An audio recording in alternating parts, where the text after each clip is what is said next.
It's Wednesday. It's October 8th. I'm Nick Bonner, joined by Cale Royer and Calvin Siegert. How are you guys today? Doing good, Nick. Doing pretty good. It's good to hear. We've got an exciting show today. Calvin is a product manager with Notch and Rope Logic. We're going to learn what that is, what a product manager does, and a little bit about that. So if you have questions for Calvin, feel free to send them in to live@treestuff.com or drop them in the chat. We're also going to be taking some phone calls at 83 Fixed Trees or 833-498-7337. You can call in, get in the queue if you have a question for Calvin. You want to ask him about a Notch or a rope logic product or anything like that. So yeah, Cale, anything that I missed? Do you want to take us through what our agenda is going to be today? Yeah, we can do that. Well, first thing is we're going to figure out who Calvin is, what he's about, what he does, what a product manager is, etc. Then we're going to do a little bit of talking through one of the categories on TreeStuff. Just talking about sort of doing a little overview, the ins and outs, some of the special products that are in there. Then we have a couple things coming up. We've got a foot locking discussion where we're going to talk about that technique of actually doing foot locking. We've got a video we're going to show. A video, a way that maybe you might be able to win some money doing some foot locking. Then there is, we're going to talk a little bit about the Kentucky tree climbing competition that we are going to be at. As well as going over the rules for the speed climb for which is one of the events at the Kentucky tree climbing competition. Nick's got some new gear on the website that we want to talk about. And then finally talking about winning some stuff. So if you are, to kind of preempt that, if you are watching this or listening to it right now, you're the only one, you're the only group of people who knows about this giveaway that we have on the podcast and the live stream. So stay tuned. We'll talk about that a little bit more. Calvin. Yeah, you're on the spot, buddy. Tell us who you are. What's your address, your mother's maiden name, social security number. Yeah. A little bit about yourself. Like Nick said, I'm Calvin Siegert, and I am the product manager for Notch and Rope Logic. I've been doing this for coming up on 2 years now, and my address is not going to be disclosed. Very good.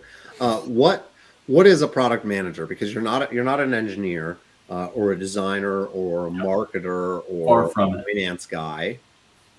Yeah, that's a good question. So product management kind of is in this gray area between product development and marketing. So I am on the development team, but I am not an engineer, not a developer. So product management is really guiding a product from an idea to launch and beyond launch. So you're looking at new product development and seeing how does that align with customer expectations for this product? What are the goals of the business? And what is the technical feasibility that is going to get this to market on time? We got a graphic on the board here. Yeah, so this is kind of a wheel of product management. So it's really cool. It's a position that I really like because you get to touch all these different parts of the business. So like I said, at ideation, we can get a product idea brought to Notch through ambassadors, through somebody out in the field, could come internally. And my job is to vet those ideas, use this network that we have of professional arborists, people who've been in the industry for a really long time, and eventually build a business case for us to hand this over to engineers and start working on a product. Get through there. Go on, Nick. So a product comes in, a guy has an idea, let's say like Reg Coats, right? Mm-hmm. And they have their idea, they send it in, that goes to you, right? What do you do? Yeah. What's the first thing you do? Reg calls you, he's like, hey, I've got this idea, or you're reading his email and he's like, I've got an idea for a grappling hook. What's the first thing you do? The grapple hook. Yeah. So they can come in a few ways. They can come into either our engineers, myself, could be somebody on the leadership team. But the first thing we're going to do is roundtable that idea, bounce it off of the engineers, kind of see how feasible is this, and then start talking to some of our key partners in the arborist industry. One thing it's cool about this industry that I've learned in the short time I've been here, but it also makes new product development a little difficult. Is there's so many niche things that somebody can come up with, and that's part of the process. Is this might solve a problem for a small amount of people. Another idea might solve a problem for the masses. So you kind of have to balance where does this idea land in that scale. So you roundtable it. The engineers are like, sure, we can make a grappling hook. That seems pretty feasible. They look at a drawing. They say, okay, it's going to cost, X, Y, Z. What's next? What happens after that? Yeah. So then that is when I am building a business case, essentially getting the masses in the company to sign off on us doing something. So as product development has to do at any company, you have to spend a lot of money to make products, and that requires getting thumbs up from different groups of people. So after you get past that kind of unfun segment of it, that's kind of where the fun begins. So our engineers will start prototyping. They are, unlike some other companies I've worked at, our engineers and designers will go out into the field. They want to test stuff, climb the trees, test the products. And that's kind of when all of that begins. We go through a couple rounds of prototyping, a long period of field testing, which is another one of my favorite parts of it. I've had the opportunity to go out and field test some fun products and climb a few times, although that's not, Nick, as you've seen, that's not my strong suit. I've actually seen you climb. Yeah. Yeah. It was a little rough. But yeah, so that's kind of the bulk of the middle of a project.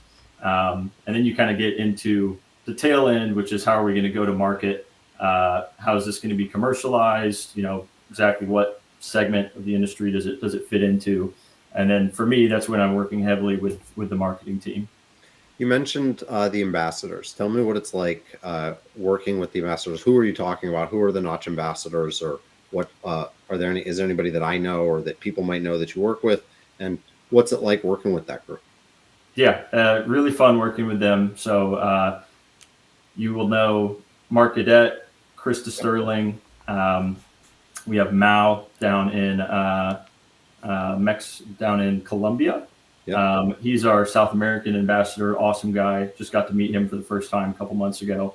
And then we have Derek out of Pennsylvania. Very familiar faces that people have probably seen at trade shows, and they're definitely a fun bunch to work with. Do you have a favorite? Is there one that you like? You call more regularly, or that gives better feedback or better input, or just likes your ideas more? I would say Derek will always answer the phone, but Mark, he's good company, and he can pack a very, very fat lip, which I think is enjoyable to watch. And if you guys see him at TCI, you will see that happening. So this is a family show. That's gross. Okay, so who's your least favorite ambassador then? Do you have a least favorite? I'll say Derek, because when we were playing Top Golf in August, he outdrove me almost every time. So, and I like to golf, and he does not do that. And the man is a natural athlete. Yes, natural athlete. Derek is a natural athlete. Okay, so we've talked a little bit about what it's like to manage a product. Tell us about some of the products that you've worked on. I know you're also across Rope Logic. There's some new items there. What are some of the successes or things you're most proud of? Yeah, so Rope Logic, you mentioned it. There is some new slings that we just launched in August using Sterling streaked rope. So excited about that one. Those are all available on TreeStuff, Cheryl Tree, and it's a complete line of ultra slings, whoopee slings, deadeye slings, any of those rigging slings that you'll need with some really, really good, durable, and good-looking rope. I think you said favorite projects or product to work on. Yeah. For Notch, I think one of the coolest ones has been the rope runner, and both of its variations. That was created long before I was with the company, but being able to work alongside Kevin Bingham, who, name anybody listening would recognize, he's a really cool guy, and just spending time with him at trade shows or field testing, watching him climb on this device that he invented, it's pretty special to watch in person. So if you get the chance to talk to him at a show, don't be shy. Go up to him. He enjoys talking about his stuff. That's all very true stuff about Kevin. A least favorite project, something that sometimes like I finish something and I look at it and I'm like, I wish that I could go back and like change that, or like if you ever built Legos, it's never done, right? Obviously, to let these things go, you have to put them out to market. Is there one that you wish you could go back and do a little differently, or one that you're excited to redo in the future? It's a tough question. I mean, I like all of our products, Nick. That's what we do, is we ask the tough questions here, Calvin. Yeah. You're in the hot seat. I'll say there is a product coming out in the future that I had a fantastic name for, and my name for that product got shut down. Oh, well, I have to know what the name is now. No, I won't say it. But what do you mean? Notch has been known for some funny names, and just say I went maybe a little overboard with the name of this product. So I've yet to get a product named something I've come up with. So that will be a goal for the future. Oh, wow. Okay. Yeah. Well, hey, we'll work on that. There is a new product coming out at TCI Expo in November. It's a little wiry, and it's coming out from RopeLogic. That's pretty exciting. You guys partnered with somebody. Give us some kind of hint. What is Calvin working on? What's coming out in November? I'm really excited about it. Yeah, so not going to say much about it. RopeLogic is going to have a booth at TCI this year, right next to Notch, which is going to be 3313 next to the Expo Climb. And yeah, so we're working on some new RopeLogic products. As you said, they're a little wiry. They're in a custom coloring, so we will be the only people selling this certain rope. That's all I'm going to say about it right now. Wow, but that's great. Come by the booth and check them out. They're going to be really cool. It's really cool. It'll also be an opportunity to learn about one of RopeLogic's proprietary processes and just a bunch of other really cool stuff. We'll be at TCIA as well, Cale and I. Cale, what are we doing at TCI? We are actually doing the human claw again. We've kind of zhuzhed it up to change it, make it a little bit. We are zhuzhed it up. We soaked it in beef juice. Yes, is that what you just said? Exactly. That makes everything better. Okay. But yeah, we're doing the human claw there. This time we've kind of changed it a little bit, so you are kind of going for points that will be used then to choose what you want your prize to be at the end of it. And so that's being sponsored by Silky, Samson, Cask, Notch, and Petzl. So we're going to have a lot of stuff there. It's going to be a lot of fun. We've got a brand new truss. We'll have all of our lights going and everything. And then after that, we have our famous after party that we're doing with New Jersey Crane and Noble Oak Safety and Training. So Calvin that's going to be was a lot of fun. Absolutely not overly drunk at our after party last year. So no. That definitely didn't happen. And if you wanted to meet Calvin in an overly drunk state, our after party wouldn't be a place for that to happen for sure. Yes, there's no partying that happens at our after party. Definitely. We served $24,000 worth of alcohol at the after party last year, Kale. Yeah, it looked like it. After party is going to be fun. Claw game is going to be fun. We've got some really valuable prizes. Cask sent us 275 helmets to give away at TCI Expo, and they have been just such an incredible supporter of the claw game. So we're really excited about that. Do we have any questions from the audience in any of our inboxes, Cale, or any of the comments? Any questions for Calvin? I do not have any questions for Calvin right now. This is one of our first streams that we're actually we've said like, hey, we're ready to go, and we're going to start giving it out to people. So I'm expecting there to be more questions and things next time after people are listening to the podcast. We're also not advertising the show at all yet. Yeah. We're going to start advertising either next week or the week after. So I'm pretty happy. I think the product that we're putting together is starting to look really good. Calvin, we really appreciate you joining us on the show today. Is there anything else you want to add? Anything about being a product manager that's like you're bursting at the seams to tell us? Do you want to tell people like they should become product managers? If you're out there and you're, it's a fun job. There's some glamorous and unglamorous parts of it, but it's something I kind of fell into. So if you do fall into it, don't stray away. It can be it's a lot of fun.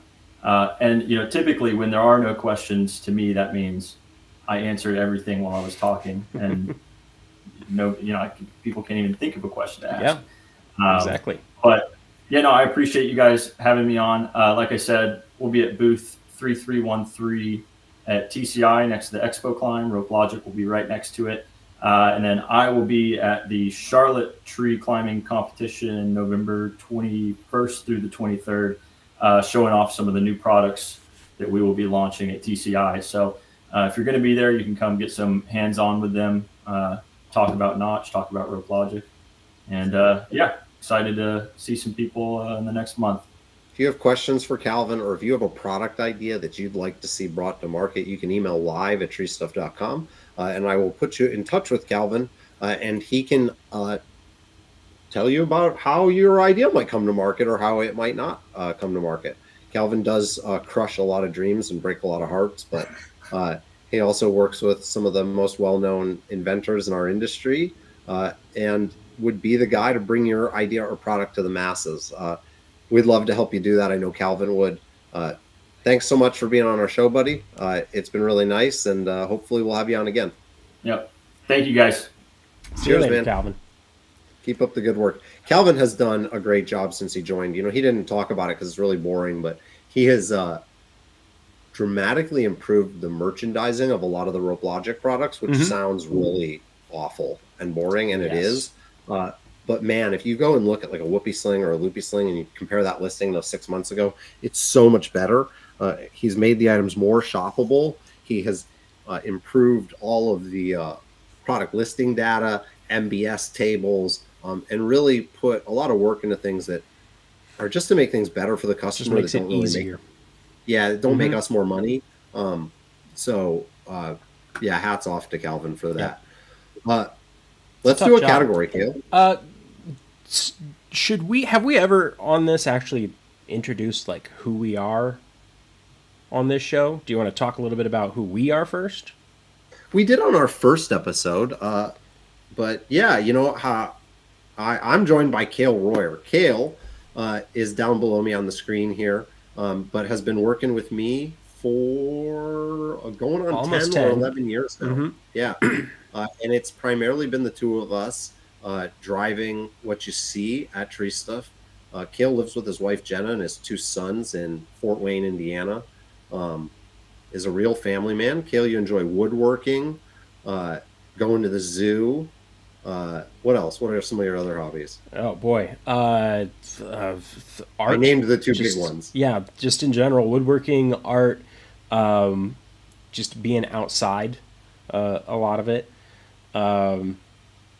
So yeah, I mean, I'm kind of like the media guy is my background on things, whereas Nick actually started out in tower climbing. Yeah. Right, and then got into doing actual arboriculture and climbing for a couple years before joining with TreeStuff 15 years ago. No, it was in 2013. That's math. So, I don't 12 years ago. 12 years ago. And kind of became the general manager there pretty quickly after doing some videos, and that's really all it was. I made a video, boom, made a video, and then told the owner how to run the business better And then has kind of kept going from there and building a multi-million-dollar business, and also behind the scenes inventing a whole lot of the gear that we sell, and has become really huge in the industry. I've been lucky enough to work with Calvin Yep. on some projects too. Yeah, that's exciting. So we've invented some stuff together. That's right. The You're a patent holder, Kale. Yep, Remember the Notch Talon? Notch Town, still selling it. We invented that by iterating it on a 3D printer, and you were designing it in like Maya or something. You Yeah, were I using started like out designing Illustrator. it because my degree is in 3D animation, so I was designing it in like actual like animation software, and then slowly kind of learned how to do that in more industry specific stuff, and we just kept doing that over and over again, just in the 3D printer in the hallway in the old TreeStuff building, until we got that figured out. We got a patent for it. Am I also on the patent for the wear safe or something else? No, No. neither of us are on that one. Although that was definitely our idea. Yeah. Uh, Neil. Um, Yeah. but yeah. Anyways, that's a bit about Kale and I. I have two kids. My wife and I Yep. live here in Boston. Um, Pizza, getting yeah. into photography, drones, all sorts of stuff. Yep. Yep. I've always enjoyed making content and flying things and driving fast, stuff like that. But let's keep going. That's enough about us. Let's keep going.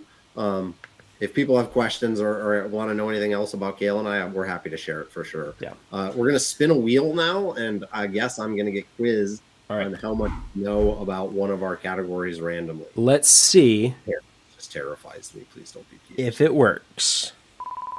Yeah, please don't be PHC. That would be tough. Milwaukee. Oh, I can talk about Milwaukee. First of all, Milwaukee's pretty sweet. I really did not want to like Milwaukee tools for professional landscaping or arborist work. I was like, nah, it's not the real deal. I don't like it. Great drills and stuff, but the rest of the stuff was like meh for me. Then I tried it all, and I gotta say I was blown away. It's pretty cool stuff. Yeah, we did a whole series of videos on like battery fatigue, because that was like, for me, I was like, oh, there's no way these batteries can keep up with the demands of the guys in the field, of the men and women in the field. And we were unable to exhaust the batteries on these things in what I felt was like a reasonable amount of cuts. Having 2 or 3 batteries gets any combination of these tools through the workday. That might be really loud. Yeah. But yeah, you can see we did this and sped it up and have a cut counter going, and we're just, bashing through this old dead log. But I was really impressed not only with the chainsaw, but with the lopping tool, the lopper tool, the like extendable pole pruner tool, and the pole saw. I thought that the pole saw was as good or better than anything from Husqvarna or Steel. And I really love the way the batteries work, right? The M18 battery system works with all of the different tools. I use the blower. I mean, look at this. Look at this thing, Gil. I swear to God, the Milwaukee thing was random. But look at this fan that I got. Ooh. This is cordless. Wow. And look, it's so. Where's the button? Right, it's brand new. So the M18 system. Oh Jesus! I just blew everything off my desk. Oh Lord! Can you hear that? Oh yeah, I can hear that. Really loud. Yeah, we know. Oh God. My office is like literally blowing away.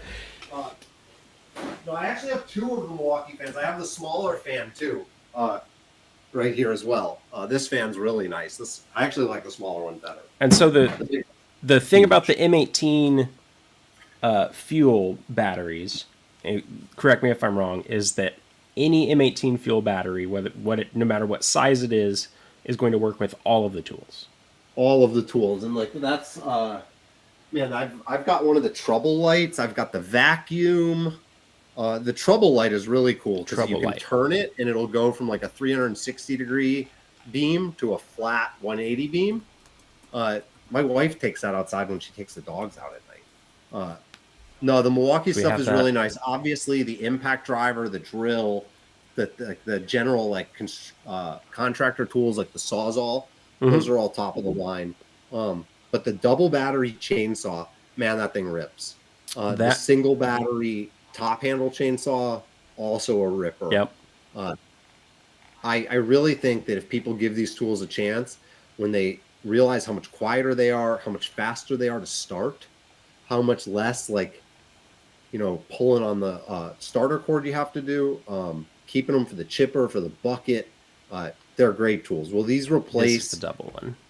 your bucking saw when you're, bucking down a whole tree or something like that? Maybe not, right? Is this your stumping saw? Definitely not. But I think that there's a big opportunity for teams and crews out there to switch to this electric stuff. Milwaukee's also been really great about sponsoring our events, which I really love. Yep. They have come out to our live events. They're at all of the TCCs with a crew, demoing products.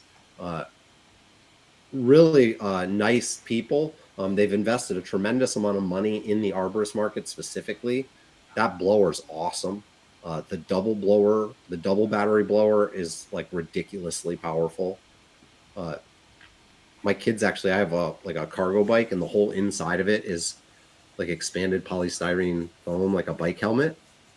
And I threw the blower in the cargo bike, Cale, and my kids were playing with it, pulling the trigger. And I came out, and it had like vaporized like 12 inches of the back of my cargo bike, and I looked like one of those dads on the like broken TV prank, those TikTok videos. Like, what? Oh my God! Yeah, I was like totally lost it for a second, and then I realized it was because of the blower that I had left there. So it's my fault, but really a very powerful tool. The Milwaukee stuff is awesome. If you buy this stuff or you have a couple of these tools, you want that 6-pack battery charger. That it's like having a gas station. Yeah. You can plug it in. It charges all 6 batteries. We're actually using a Milwaukee power generator and the 6-pack battery charger to power our entire tree climbing competition trade show booth this year and next year. Where we're going to be filming video and everything there with lights and stuff. So those are really neat. Really, really nice stuff. Oh, I wasn't even. I was just in this. I was just in the one subcategory there of arborist and landscaping tools. Yeah, there's so much in here. There's your Super Hog drill. It's just massive. The classic Milwaukee combo kit. We did a video on that right angle drill. Sawzalls, sprayers, angle grinders. The PPE is nice too. Yeah, everything is very well made. All right, let's talk about footlocking. We're at 30 minutes. We're about halfway through the show. If you need power tools, the Milwaukee stuff is awesome. Big shout out to Charles and the whole Milwaukee team. All right. So footlocking is the traditional way to climb the rope. It's done with a prusik, as we're going to see a video here, Dan Holiday. The prusik is there as a safety. It's not there to support you while you're footlocking.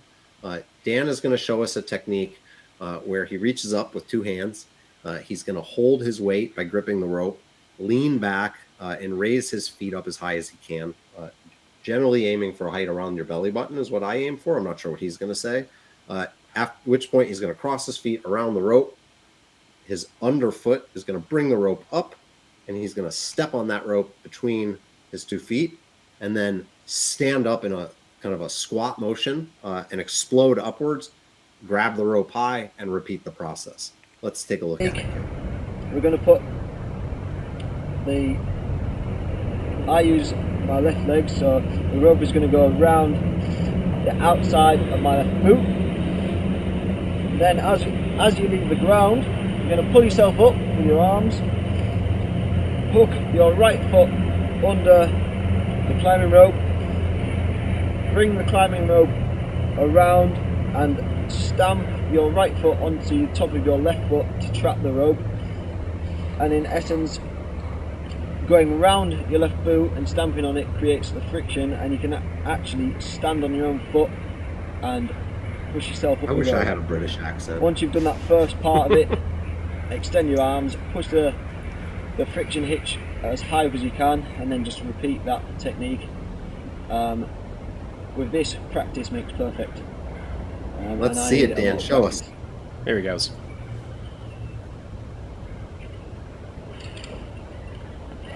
Man, he makes this look pretty easy. Nice job. So we see there, we can pause it there. Dan just executed about 4 locks. You can see here, he's got his feet up nice and high. You'll see guys that are really good at this. They'll throw their back almost parallel with the ground and really get those feet up so high, trying to eke out every little bit.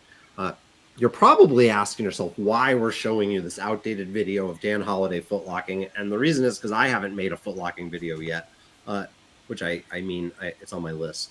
But I'm going to do that. And the reason for that is because I want to challenge you and your crew to a footlocking race. I really enjoy footlocking. I love the classic nature of it. I love how you're just kind of climbing the rope, you and the rope and the tree. And I think that I'm faster than your crew. At least I'm going to bet that I am. Cale, what are we doing and how does it work? So if you want to challenge Nick, which I know a lot of people online want to challenge you. They say they do. They say they do. But will they? But yeah, there's constantly, oh, Nick can't climb anything. But if you really feel that way, send us an email, and Nick will drive out to a work site one day. If you are in, what did you say, 100 miles of... You know what? Let us know where you are, and I'll tell you if I'm coming or not. Yeah. Okay. So, yeah, especially if you're near the Boston area, then... If you're in the Northeast, I'm there. Yeah. If you're farther than that, let's see. We'll see about it. But I'm taking all challengers at this point. So he'll drive out, bring camera equipment, make a whole thing out of it, probably buy you guys lunch, and then if 2 people on your crew can beat him in a footlocking race, doesn't matter, like you guys determine the height while you're there, then we'll give you $1,000 to use at TreeStuff. So $500 for each person. You risk nothing, and if 2 of your crew can beat me, they each get $500. And if they can't, you get lunch. We'll do a little gear demo. They do risk the fact that they would then be on our YouTube channel, losing to a desk. Yes, to somebody who sits behind a desk all day. I sit in this chair a lot. Yes, we have sores. But that's what you're risking there, is video of your guys being humiliated. However, the chance for $1,000 of equipment, pretty good. I'd take that chance. Yeah, if I was a footlocker and Toby Sherrill had challenged people, I would have been out there. Let's keep going. Okay. Next on the agenda is the Kentucky Tree Climbing Championship. I'm really excited about this. I have not been to a TCC in the Midwest in quite some time. It's October 9th and 11th. It's the 9th through the 11th. Oh my God, that's tomorrow. Yeah. So Cale and I are going to arrive in Kentucky tomorrow. And then Friday we'll be there for check-in and for speed climb. And then Saturday we're going to be running the booth at the event. And we'd love to have you out there. We will be running a video studio. And if you stop by and you share your opinion with us, we'll give you a gift card to use at the store for free. Give you like $50 or something like that. And the opportunity to be in a video by yourself or with me. So that should be pretty fun. Yeah, we'll have stuff that you can talk about. We'll be bringing gear that you can have it in your hands and kind of give us how you feel about the gear, whether you've used it or not, or just talking about this stuff. Yeah, some of this cool stuff you've never seen before. Akimbo 2, rope runners. So yeah, we'll have some fun stuff. Yeah, we'll film videos talking about what's your business, how you got into the business, tips and tricks that you think you might have that people might find interesting. So even if you're not a climber, come on out to that. Say hi. And maybe watch. Maybe think about joining it and doing it next time. It's a really nice event.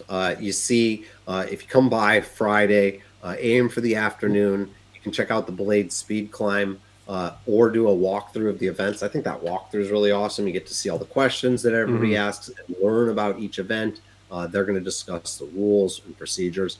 And then Saturday is really the big show. Starting early in the morning, climbers will show up at 7 a.m. And they're going to go through the remaining 4 events that they didn't compete from the day before. And then at 2 p.m., usually it's the top 3 competitors from in-state. Some competitions will expand that to 5. But usually it's the top 3 competitors for men and for women will compete in a master's tree where the competitors are sequestered so they don't get to watch each other before they go, right? So their first time seeing it is when they're doing it. And it's a ground up challenge with between 3 and 5 stations. And it's really exciting. It's really fun to watch. That starts at 2 p.m. And then there's going to be an awards ceremony at 7 p.m. So we'll be there the entire time. You can find information on that by just Googling KYTCC tree or just Kentucky Tree Climbing Championship. Cale, can you flash the address again for us one time? Yep, up there, Shelby Park in Louisville, Kentucky.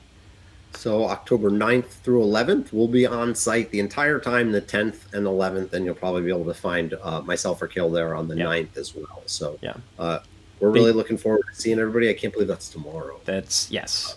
They do test you. They have to make sure that you are actually from Kentucky. If you're going to compete, and the test is if you can pronounce Louisville correctly. Louisville. Yeah.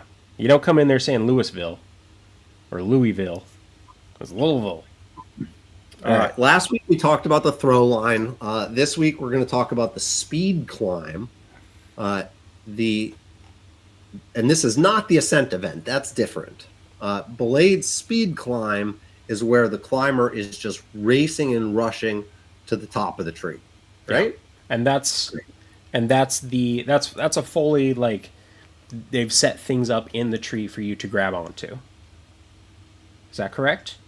So it's a mix. In some trees, it's just the tree, right? In a lot of trees, you'll find that there aren't enough scaffolding or like lower, horizontal branches at the base of the tree. So they'll use, ratchet straps and rock climbing holds or a little piece of wood or strap another stick or a log to the tree.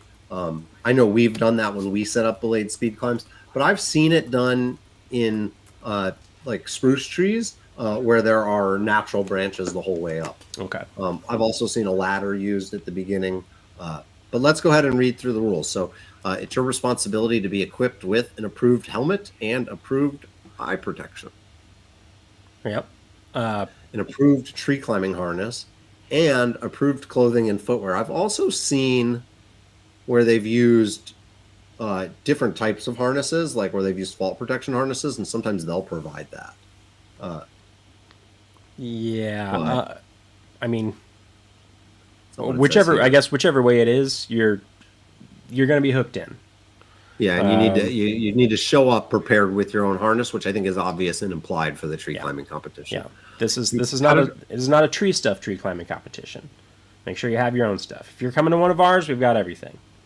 Competitors shall be secured with an approved climbing line and friction hitch or device at all times. A competent belayer provides a belay for the competitor during the climb. So I've seen this set up and deployed as like a climber is on an MRS system and they have somebody tending slack beneath them.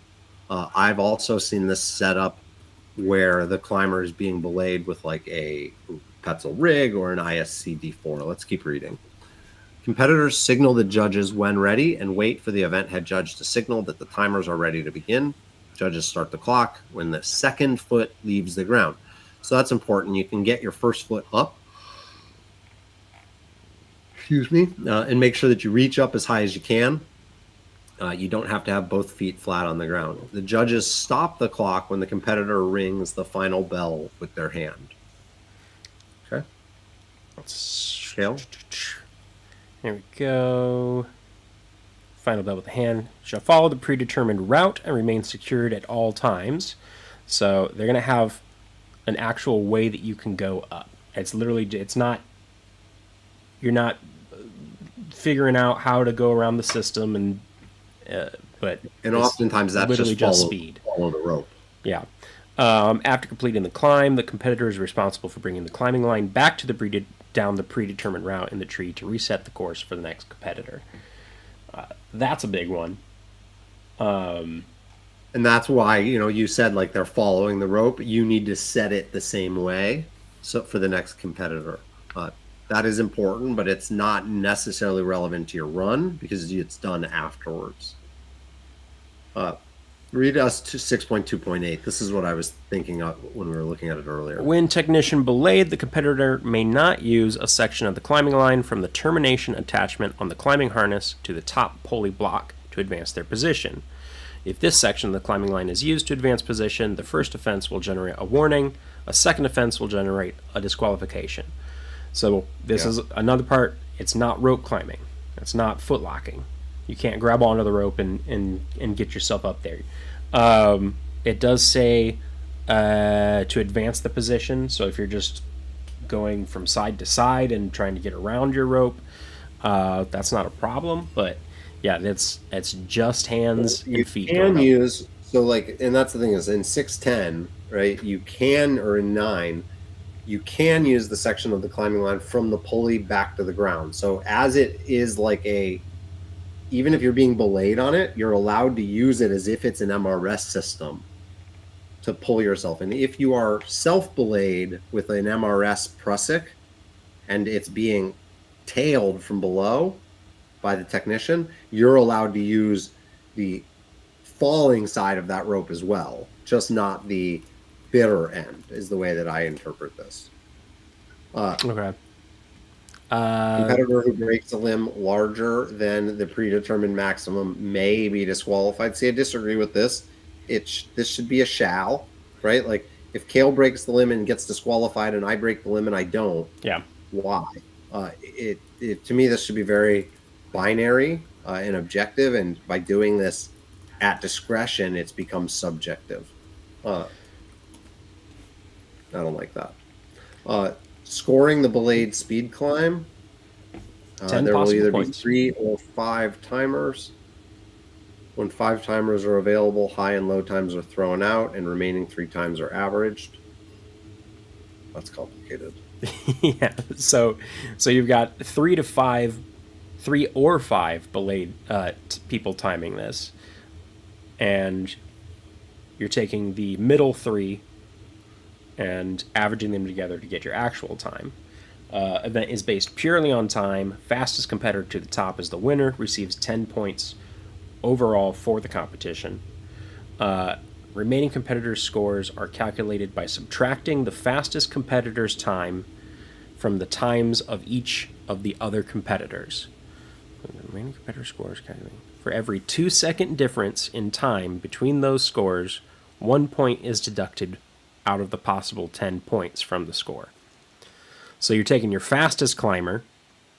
So if he did, fastest climber does it in 27 seconds, and 2 minutes, 27 seconds. That's 147 seconds. Second fastest climber does it in 161 seconds. You take the difference between the fastest climber and the second fastest climber, and then so then that would be 14 seconds, which means that you take 1 point deducted for every 2 seconds of that difference.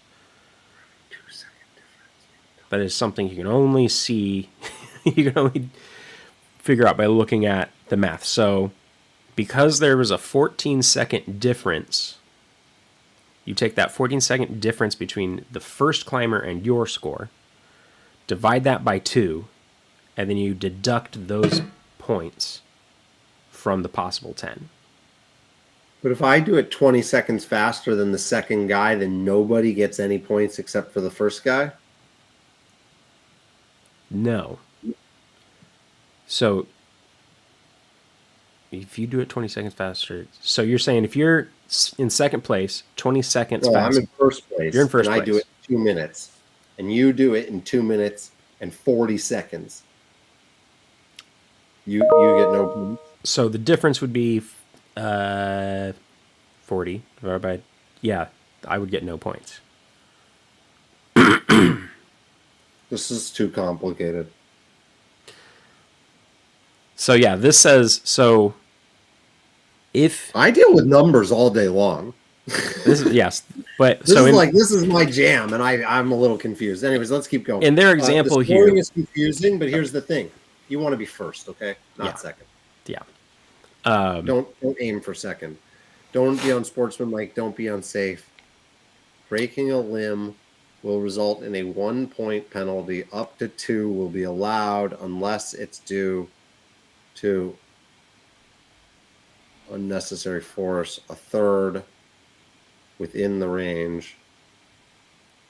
Don't break the limbs, guys. yeah, don't break your limbs. You can get a point penalty, which if you come in second, is very possible you only get 2 points in this. And then you would have 1 point as second place. That's interesting. The following infraction will result in a 1-point penalty: touching a branch beyond the tape. That's the only one. Okay. 1-point penalty if you touch a branch beyond the tape that you're supposed to stay inside of. And then after that, disqualifications. So if you drop anything, it's a mandatory disqual. We talked about that last week. Yep. I was confused. Yep. Failure to remain secured, being more than 5 minutes late for the event, That misconduct. should be a disqualification at work, too. If you're 5 minutes late, you should be. Yeah. The second infraction of touching a branch beyond the tape, failure to have all the equipment at the right time. I feel like 6.5.7 is in conflict with 6.5.4. If the event has started and I don't have my stuff, I feel like I have 5 minutes to go get my stuff. Once the event time has started. Right. And when am I late? When the event time has started or at a different point in time? Good question. Just So don't be 5 late. minutes. I have 5 minutes after the event time has started before I'm disqualified. But I'm disqualified if I'm not ready at the commencement of the event. That's confusing. Just, be safe and schedule your poos before, at Do we least need a 15 rule minutes that you before. guys, this is a family show. Let's keep going. All right. So we got through there. Discretionary. Oh, these are exciting. Dangerous, uncontrollable swings can get you disqualified. Leaping or jumping, creating excessive slack is interesting. Hop, don't jump, guys. Yeah. Breaking a limb larger than predetermined maximum size, unless it is determined by the event head judge that the break was not due to unnecessary force applied to the limb. So if it's not really your fault, if the head judge thinks it's not really your fault, then you might be able to get they tried to disqualify me for leaping and jumping in the speed climb once, and I said that I wasn't leaping or jumping, I was traveling. That sounds Let's go ahead and talk about some new gear. I've got the Radix here. This thing is so cool. Is the that's not the Radix. Nope. Let me get that out and get that out of the way. All right. The Harken Radix is a wirelessly charging integrated load cell rigging plate, and it is the size of the palm of my hand. It has a 60 kN MBS and a 12 kN working load strength. It's completely wireless. It charges with a MagSafe wireless Delio thing that comes here. It can also just be plugged right into or set on top of any MagSafe charger that works with your phone or anything like that. And what's really cool is that you can connect essentially an unlimited number of these to a given monitor, and you can connect an essentially unlimited number of monitors to a given device. It's probably not unlimited, but it is more than you need if you're doing this for tree work, I promise. So what that means is you could have 3 of these that were all being monitored by one phone at the same time, or you could have 3 phones monitoring this one at the same time. Interesting. I'm really excited. I've got one. I want to get my hands on a couple more so I can do some live demos with these. But if you're in the training space or anything where measurement is key, if you're in rescue, I know I've seen people using these as like alarms for high lines and rescue, which is really fun. It's so much smaller than any other load cell on the market that I know of. It's really just like a nice durable package. It's made well. I really like this thing. We've been selling the Rock Exotica Enforcer, that's what it was. For quite some time. It's a great product. Has a faster sampling rate, which is important to note. This has a much longer battery life, is much smaller, and is considerably less expensive. This is the Harken Radix. You can get this on TreeStuff. Yeah, I think there's also some videos about this on Rescue Direct that Matt did. I haven't had a chance to put a video together yet, but yeah, Harken makes a lot of rescue gear, from what I understand, and very, very heavy duty stuff. I think the other big part about that is that is it Bluetooth or is it Wi-Fi that it goes over to your phone? It's Bluetooth. So you don't need someone standing and looking at the actual display of where this is. You can have that up in the tree or, higher somewhere else in your rigging system. The Enforcer also offers Bluetooth. Does it? And I love the team at Rock Exotica, but the Bluetooth and the app on the Enforcer don't work well, I'm sorry to say. It is much older. Nothing. They work better than nothing, but this works better than that. I wanted to talk about the CMI RNA pulley. This thing's really cool. Chris over at CMI is a really creative guy, and what they did with the RNA pulley is they solved a problem. So climbers are using pulleys in choking configurations on trees for canopy anchors and for ground base ties and a variety of other things. And there's a little ambiguity about whether or not that's okay, what the braking strength is, how that's compromised by being choked against the limb. The CMI RNA pulley is designed to be choked against the limb. It doesn't suffer from any meaningful degradation or weakness imparted by that, and is just a really cool product that's for a specific use. I love it. It reminds me a lot of the choker carabiners that we sell from At Height, where a manufacturer looked at how people were using things, designed and tested it in accordance with how people were already using stuff. Instead of saying, hey, don't do that, do something different, they were like, no, let's build the product so that it can be used the way that the climbers and the customers want. Big shout out to CMI. And I got to say, this is one of the nicest looking pieces of CMI. It looks really nice. Yeah. It looks really nice. Yeah.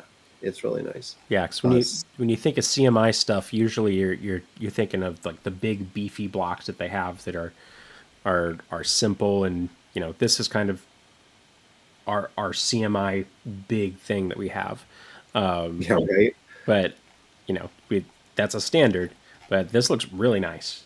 Yeah, they've come up with some nice stuff in the past few years, but this one is definitely the nicest looking thing that they've made in a really long time.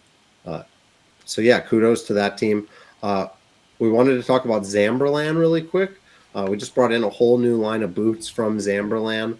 They make some pretty wild stuff. I would say they go from mild to wild. They focus on trail and wildfire safety and forestry specific products. So really strong parallels to professional arborist work. There's even a couple BOA models. Do you have any BOA stuff? I do not have any BOA, but it is pretty cool. BOA is so cool. There's like 50 patents inside of the BOA thing. Yeah. It's really neat. It's like a steel cable, really thin, like thinner than throw line, and you just turn it and it instantly just sucks it up through the whole boot. There it is. Yeah. So you just turn that and it just cinches everything all in. Woof at the price though. $550. That's a stinger. Yeah. Well, this one is chainsaw protective or no? I haven't looked. Yes, this is chainsaw protection, up to 24 meters per second, which is what, level 1, class 1, I think. That's a lot for it. 550 is a lot for boots. Zamberlan's got a great name. Certainly, you're paying $40 or $60 for BOA, which is unfortunate, but it's just the way it is. We do sell BOA in the fanner as well, but there's a bunch of cool new options from Zamberlan. Definitely too many to talk about on here, but Mountain Light, Logger Pro, those look really nice. The Extinguisher. I mean, that's a pretty sweet name. Yep. Since we're talking about boots, I do want to give a short plug to Loa. I love Loa. I paid full price for Loa boots when I bought them at REI, and that's why we sell them now. All 4 of these boots are really, really high quality backpacking boots. I wear Loa when I go hiking or when I go climbing, and if that tells you anything, take it for what it is. But Loa is my boot of choice. I really love it. We also just added the Hoffman Hyperion. Yep. Which is a really nice boot. I have a pair of those. If I was doing like groundwork or something, I might go to that before I went to my Loa boots, just because this is a little more durable of a piece of footwear. These are pretty sweet. $329, not too bad of a price for a very high quality product. Yeah. All right. Whew, I'm running out of breath, Cale. This show has been a good one. We've had a couple after this. Yeah, I'm going to take a nap. We have had a couple opportunities to win stuff, but we had a contest last week. Tell us about it. Tell us who won, and tell us what the contest is this week. Last week, the Hoffman boot. We had the. Oh well, first of all, if this is your first time coming through, I hit the wrong button there, and boom, got it. If this is your first time listening, we have treestuff.com/win, which currently looks a lot like this. It gives you an image. Oh, come on. That is too easy. Yeah, this one's pretty easy. But, I mean, it might be a little bit surprising. An image that we've kind of obscured a little bit. If you can guess what it is, put your email here. I demand that it be harder next week, Cale. Okay, it'll be harder next week. This is way too easy. If you're listening on Spotify, if you're listening on Meta or YouTube, this is your last week for easy ones, guys. It's like basically free money. Yeah, this one's pretty easy. But put in your email, name, and the URL of the product. That's the link that you click to get there. And then... And what do I get if I do that? We are going to give away $300 to up to 3 people who win. So... $100 a person. $100 a person. This one was last week's. There. That's a green wheel. That's a green wheel. That's the Green Teeth reverse cutting wheel, which we had 2 winners here. Bruce Vanderkooge and Josh Cobley are going to go ahead and win $150 because you're just giving all the money away. I'm just giving all the money away. Yeah, they were the last ones to actually... They were the only ones to do this, so... Yeah, and we're going to have another one each week. So, and this week it's these guys again that you strap on your legs. And this it's who knows what this is. I don't know. I mean, everybody knows what that is. I could literally tell you the part number for that item. How sad is that? I don't know. Okay. That's lazy. That's terrible, Cale. I'm sorry. I could change it. No. It's easy. The contest is easy. There's basically free money. Go to treestuff.com/win every week. You don't have to do it live. You can listen to or watch our show or participate in the /win contest without even watching the show if you want to. And you're eligible to win. You'll get a gift card from us for $100 or so odd dollars if you're one of our 3 selected winners each week. And if you have anything that you'd like to say or see on the show, send us an email live at treestuff.com or call us at 83 Fixed Trees. That's 833-498-7337. And if you'd like to see your t-shirt or see your tree service, your business featured on our show, email live at treestuff.com. I'll give you an address and you can mail me one of your shirts. I'll cut it off, turn it into a glorious tank top, and I'll wear it for my. The show was supposed to be called Tank Top Tuesdays. Remember, Cale? Yes, I remember. You were going to wear a tank top too. I don't have any tank tops. You're a welcher, is what you are. I don't know what that means. You're teaching your son to go back on his word by not wearing a tank top. I mean, hey, somebody sends me a shirt. I was looking for my Tree Care LA shirt. I don't know where that is. Well, I wore a Notch shirt today because we had Calvin on. Yep. Thank you so much for watching or listening. Give our show a share. You can follow us on Spotify. You can follow us on Facebook, or you can follow us on YouTube. Yeah, please send us some emails. Let us know what we should talk about, who we should have on, any questions that you've had burning questions about. So let us know. Nice job, Kill. I think we can start advertising this next week. Perfect. It's pretty good. All right. Have a good one, everybody. See you guys. Bye. Bye.